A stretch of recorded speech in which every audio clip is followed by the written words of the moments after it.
Hey guys, welcome back to the channel. It's a rainy day, end of October, and I wanted to show you a permaculture design that I just made with my good friend and fellow permaculturist Birgit Rothmann.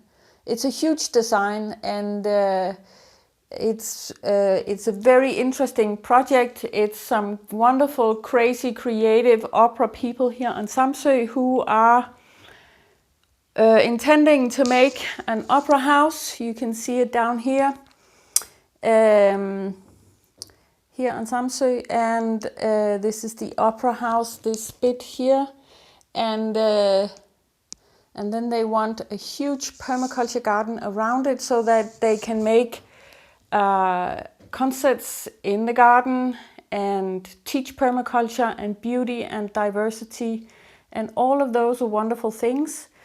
So around 3 hectares of garden spaces, lots of diversity and beauty. So I'm hoping that this will manifest, that they manage to get the funding for this huge, amazing project. I wanted to show you this because I think that having a design, if you want to make a permaculture garden, having a design is really, really important. It's not that you can't just start in a corner, but I think that having a design means that you can work on the things that you can, that are possible for you, and then you know that things will be connected once you finish the garden. But if you don't have a design, it's harder, I think, to make those connections. So I'm really hoping that this will inspire you to make your own designs.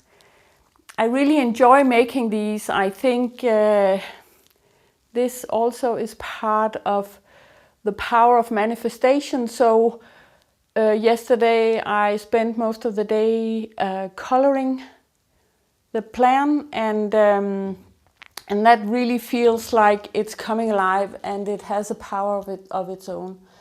So yeah, hoping this will manifest and that you are having a great day in the rain. So thanks for watching. See you later.